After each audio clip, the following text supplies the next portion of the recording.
Sitting high in the saddle, nothing else matters. My feet in the stirrups, I'm so happy.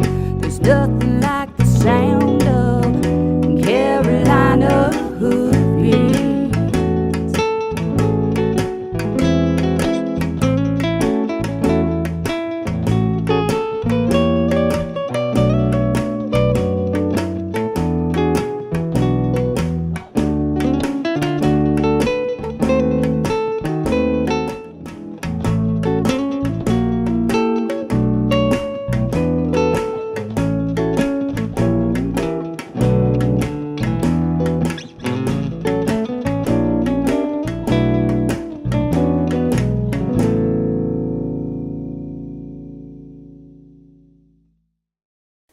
Hi, I'm Rose Cushing, host of Carolina Hoofbeats TV. From all of us at Cushing Media and my buddy Dunnett here, we'd like to thank you for watching for the past 3 years. We're very proud to be North Carolina's very first and only weekly TV show devoted entirely to the equine industry. Join us each week as we explore horse-human relationships. Dunnett and I never miss an episode, and I hope you don't either. My name is Scott Brookins, and I am the owner of Brookins Construction and MD Barn Master of the Carolinas. At MD Barn Master, we have the best warranty in the business. We have a variety of designs to choose from. Our barns are easily customizable to meet your needs. We have financing available to those who qualify. Our barns are fire resistant and they hold their value with little maintenance. Let us build your dream barn for you today.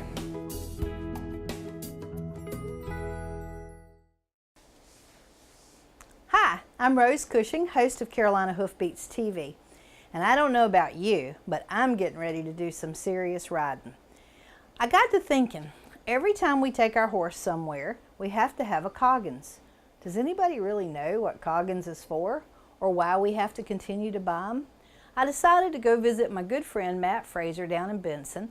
He's a vet down there with Hannah Creek, and ask him. So stay tuned, and we'll let you know what Coggins is all about. With me is Matt Fraser, a Hannah Creek veterinarian from Benson, North Carolina. And if you remembered, he was voted one of our top vets last year. And I was thinking that everybody in the horse world knows we have to have a Coggins, but does anybody really understand what it is or why? So Matt, tell us about Coggins. What is it? Coggins is a virus spread between horses. It's called equine infectious anemia.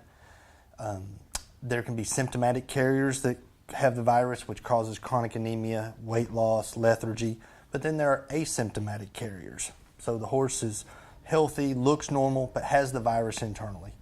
The virus is spread through blood, so horseflies and ticks. So that is why the test comes along, because there's not a vaccine to eradicate the disease. So we test the horses to see if they have EIA. So federal government came along years ago, and they cannot mandate that you test every horse in the country. Right. So any horse that travels up and down the road to any sporting event, trail ride, has to have a negative Coggins if they're over 6 months of age. Okay. And if they have equine infectious anemia, is it curable? It is not curable. There are standards in place for horses that are positive. There is a push to eradicate the disease nationwide. By doing that, positive horses either quarantined in a known facility for life with no exposure to other horses to transmit the disease, or humanely euthanized to eliminate the source of the virus. The state of North Carolina, to my knowledge, has not had a positive case recently, but our neighbors to the west, I know there was a positive horse in Tennessee that showed up at one of the horse sales in the western part of the state and was diagnosed on site. And so Tennessee is dealing with that horse. So the virus, about the time we all get to thinking, oh, Coggins is, the government's doing it for money, or the virus shows it pops up and it's still around, so there still is a need to test all the horses. Do we have a facility in North Carolina to put horses that have it instead of euthanizing them? I've never heard of one. There is not a facility per se that would house those horses, but there have been instances in the past where the person's personal farm could be the quarantine source if it met all the parameters of no adjacent horses, the horse never leaving the property, I was told years ago that here locally there were a couple horses back in the 70s that were positive, that were quarantined, but to my knowledge, I've been here since 2000, I have not come across a positive horse. Right. My understanding was it kind of came about from the Shackelford Banks horses. Yes. That used to be bad or rampant on the island. Yep, I believe you're correct. Okay. All right, so there you have it. If you have a horse and you're going to take him anywhere, you need a Coggins. Hello, I'm David King with 5K Arena. This is my wife, Ivy King. We put on sorting, pennings, and cuttings. I'm going to let my wife talk to you about the type of feed we use from Mule City Feed. We called Paul up with Mule City Specialty Feeds about 5 years ago. He was absolutely wonderful to work with. We had a need to fill because our commercial feed had just gotten higher and higher and our feed bill was through the roof. He helped us mix a feed that was exactly what we were looking for. Our horses have stayed fat and shiny, had plenty of energy without losing their minds, and we couldn't be happier.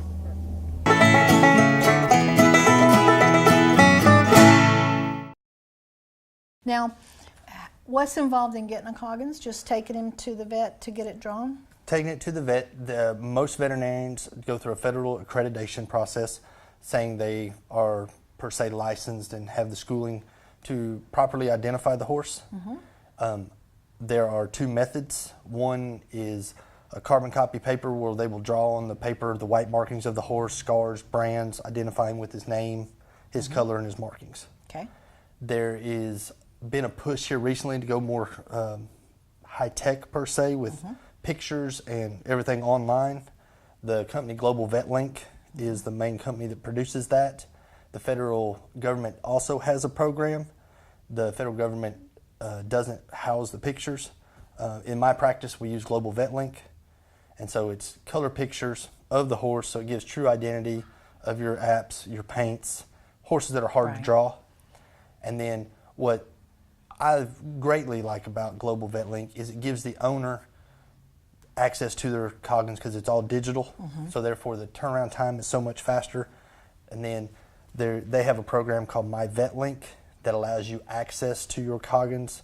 So it's Friday night, you're on your way to the horse show, you can't find your Coggins, the vet's office is closed, so instead of ruining the weekend trip, you log into My Vet Link, you print it out, show it on your smartphone with the weekend saved, and you can still go have some fun with your horse. Sure. Well, the pictures are such a good idea because I agree with you. The paints and stuff's hard to draw, but a plain red horse is a plain red horse, and there's no way to tell. Right, and so that's what I like. We started using Global Vet Link September of 2010, and I couldn't think to go back to doing paper. We had the opportunity of, we're the veterinarian on call right now for the horse sale at the Southeast Livestock Market in Lumberton every month. Right. We are currently in the process of having our own Coggins lab. It's been approved. We're just waiting for accreditation from Ames, Iowa. Then we'll be able to set our lab up on site and test on site. But until that comes, we've had to go back to a specialized paper form with the drawing that at the bottom, the buyer of the horse signs saying they will quarantine the horse until the test result comes back negative. So I had to go back to drawing again, and I missed my pictures.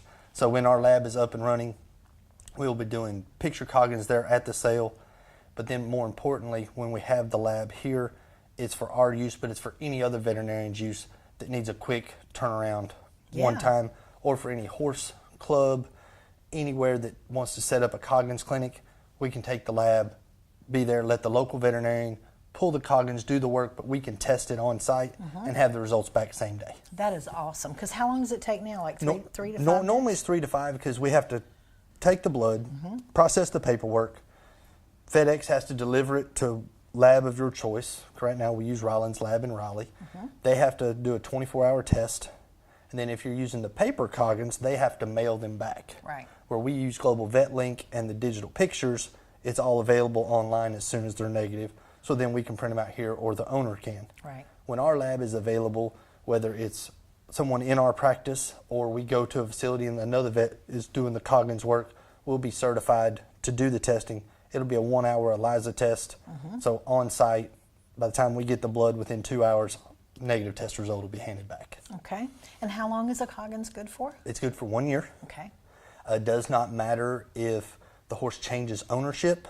The Coggins paper goes, since it identifies the horse, so it doesn't matter if you own the horse and then you sold the horse to me, the Coggins is still valid. Right. It's valid from a year to that date. Doesn't matter whose name. So it's not a proof of ownership, but it's just a proof of he is negative at that time for that for 1 year from the date the blood is drawn. I love the online stuff, because how many times have you bought a horse and the folks said, well, he has a good Coggins, I just don't happen to have it. Right, right. And they may be telling the truth. They may. But it's hard to reproduce it if it's just the it mailed does, one. and I enjoy it in our practice because we have a lot of clients that may sell a horse within my practice. Well, then I can just transfer his information from, say, you to my account in the system, and it cuts down on the work on me because I don't have to retake his picture. Those things. The only time we have to retake the pictures if, say, we start when he's a foal, and now he's full size, or a gray that might be one shade of gray, and then he's starting to lighten up as he gets a little older, just so we keep accurate markings there. Or say they took and got a freeze brand put on him at some point in his life, then we'll retake the picture just so it's current. But the world of digital stuff makes it very easy. Yeah, it does. It's nice to know that you're on top of all this digital technology and keeping us We're all trying. in the We're modern trying. age. We're trying, that's Very for sure. good. All right, well, thanks for spending time with me and explaining that. Now we know what No Coggins problem. is. Anytime. Thanks. Thank you.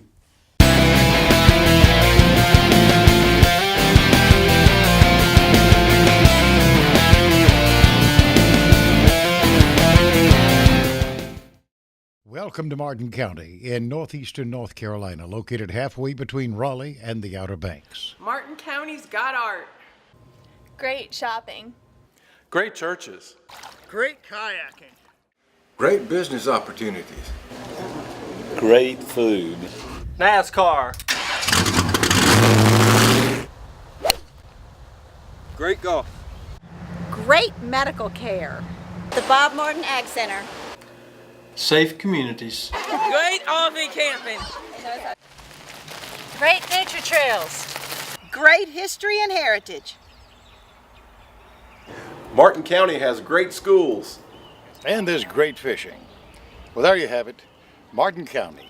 It's all here. We're waiting for you.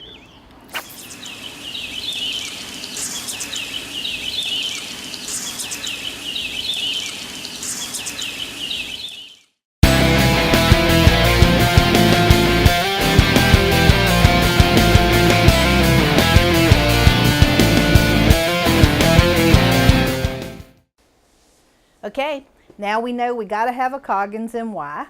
So I looked for a good place to ride.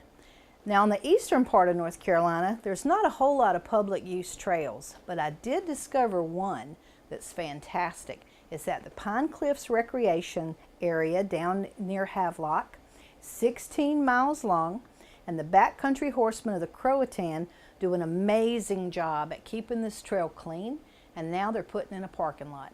So stay tuned and find out all about this wonderful trail and this great organization. We're here in Pine Cliffs Recreation Area today with Backcountry Horsemen of the Croatan. Me now is the president of the Backcountry Horsemen of the Croatan, Edward Lloyd.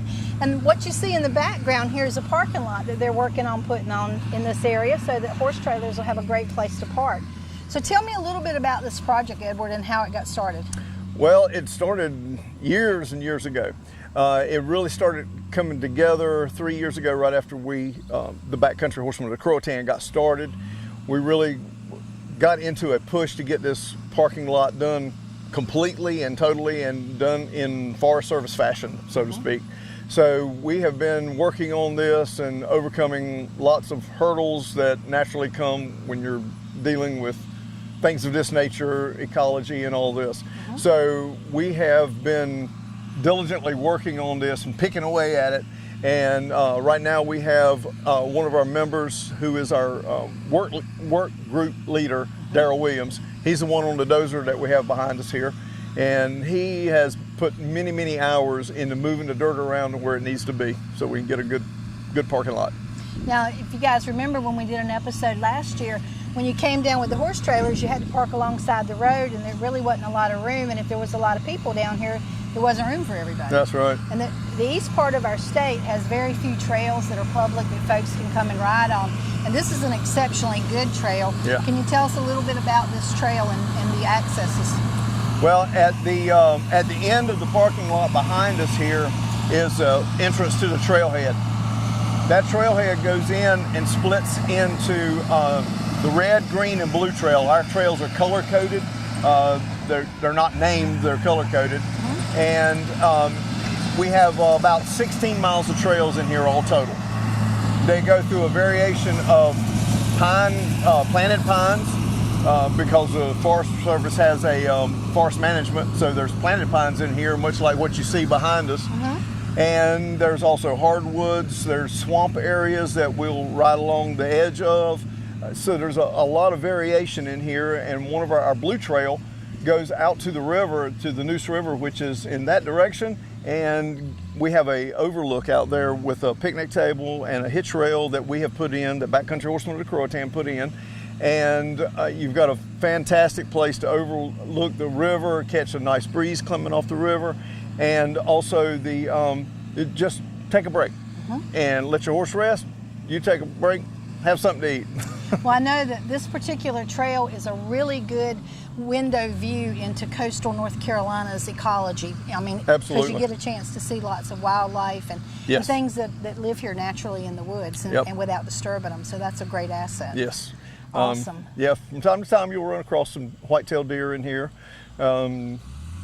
There are bear in this area, but so far I've never seen one on this trail system. Right. We are kind of, in a manner of speaking, almost a peninsula in this area right here, because we have the Neuse River on that side.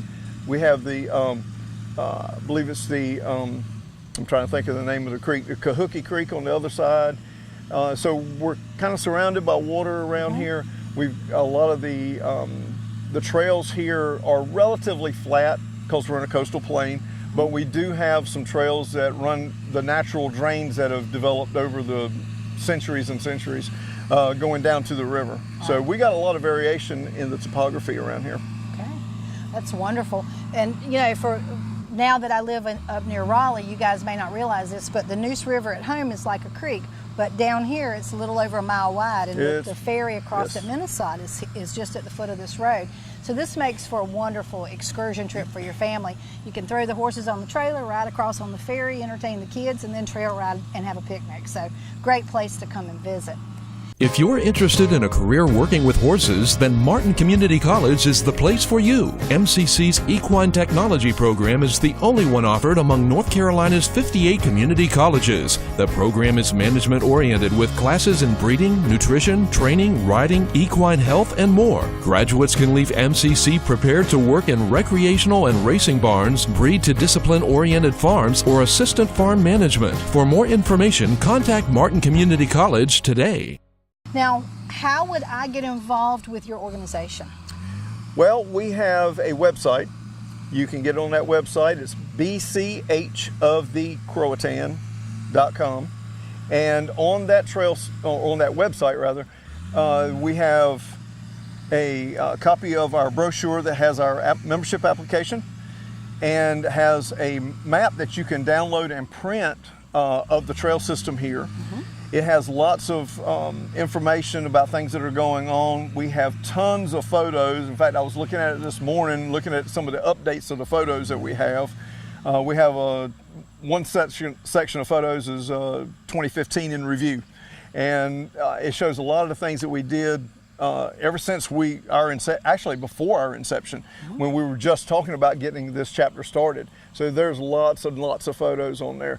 But the important thing to know is there is a brochure that you can download, print, and the address is on there where you can mail your information and your money to Backcountry Horsemen of the Croatan and become a member. We have a lot of members in our chapter that are just basically a monetary support.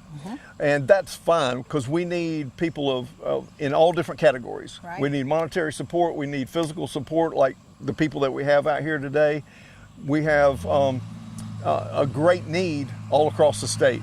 So if you're in this area, I want to encourage anybody and everybody to become a member and help us out, because if you enjoyed riding these trails, we need your help. Right. And but one of the big things is the Forest Service. They don't have the money or the personnel to be able to come out here and maintain these trails. So in our case, and in many cases, the backcountry horsemen are the ones that maintain these trails and make them safe and rideable and enjoyable for the public to come and enjoy. So I want to encourage all the public that enjoy these trails, help us out a little bit, just a little bit. You don't have to come out and work, but if you can give us some monetary support, money's always needed. Absolutely. Well, I was talking to Mike a little earlier, and he was telling me about a job that they were doing recently where they were filling in holes where trees had rotted off that would be good leg breaking holes for your horses, you know, and as a person that would be riding the trail that's not a member, it would never have dawned on me that you guys would go to that much detail to keep me and my horse safe. So that's really a commendable thing, and certainly a job that anybody, even me, could do. Yeah, so absolutely. You know, something out there for you to do if you want to volunteer and be part of this organization. Be time well spent for sure. Yep. Now, what other kind of things do you guys do? We help the Forest Service. One example of what we do is we help the Forest Service in this area maintain the access road. This road to our right here, the gravel road, it's about 1.5 miles long, and it runs down to the recreation area at the end that overlooks the river. We help maintain the road. We do box blade work with our tractors, leveling the gravel out, mowing the sides of the roads, keeping everything clean, neat, and accessible as best we can. We also have done, in the past, we have also worked on a non-equestrian trail over in Flanders Beach area. That's about 9 miles of trail over there. And that trail we've put culverts in, tried to help them maintain that trail. So we've done quite a bit of non-equestrian stuff also.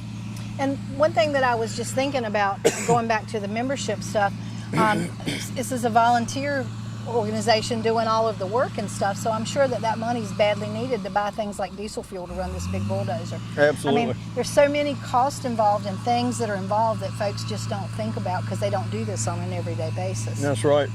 We've applied for, we have 2 grants that are pending on this property. Excuse me. And those grants are for building the parking lot and for one that the North Carolina Horse Council so graciously helped us get to do heavy-duty railing, fence railing around the parking lot. So that's 2 of the examples that money is very much needed, because none of this stuff gets done without some financial backing. Absolutely. And I know when we were here before, we talked a little bit about the man hours that you guys provide for the Forestry Service and the dollar values on that. Do you have any figures for 2016 so far? I do not have them in my head right now, but for 2015, I believe our totals came up to somewhere around $30,000 equivalent labor that we donated to the Forest Service. That's awesome. So that took $30,000 of load off the Forest Service, off our district ranger office, our local office. And you know, you guys at home may be thinking, well, why do we need to help them? But let me assure you, in the budgets, there is only a little teeny bit of money, and they don't care about horses. You know, they don't care whether we have a place to ride or not. So the only way that we're going to have places to ride is if we pitch in, join this organization, do some of the man hours, and for God's sakes, if you ride back here, keep it clean and take good care of it like it was your own backyard. Yep, like we say, pack it in, pack it out. Absolutely. All right, well, thank you. All right, thank you.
Hello, my name is Caitlin Keene.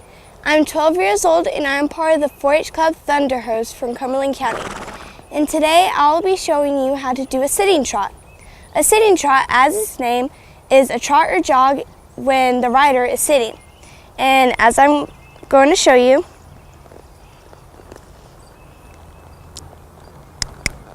you're going to pick up a jog or a trot, and you really want to dig deep in your seat.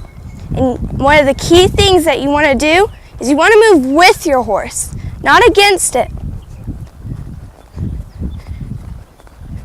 And it takes a lot of balance. At first it might be a little bumpy and hard, but once you get moving to it, it turns out really easy.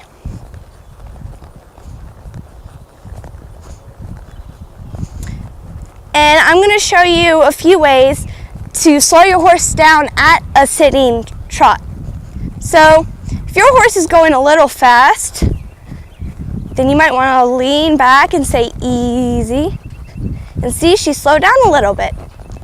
Now I'm going to show you a few other ways. Come on. Another way is that you can use a lot of your work that you're going to do with your horse is your legs. You're going to be using your legs a lot. So you might want to squeeze her slightly. If you have spurs on, you can squeeze her slightly with your spurs. You can squeeze her with your calves and thighs. And she slows down. And then the last way is something called the seesaw. So what you're going to do, you're going to go training rein. Give her some rein because she needs to move. And one at a time, you're going to pull the rein back ever so slightly. So left hand, right hand, left hand, right hand.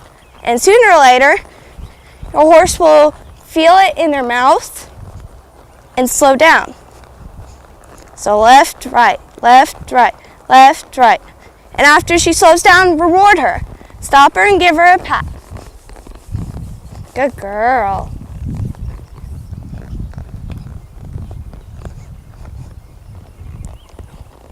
And that is how you do a sitting trot. Thank you. Partner with us as we explore the horse-human relationship. Curl Up with Something You Love, an issue of Southeast Hoofbeats magazine. Available in print at select locations or read us online.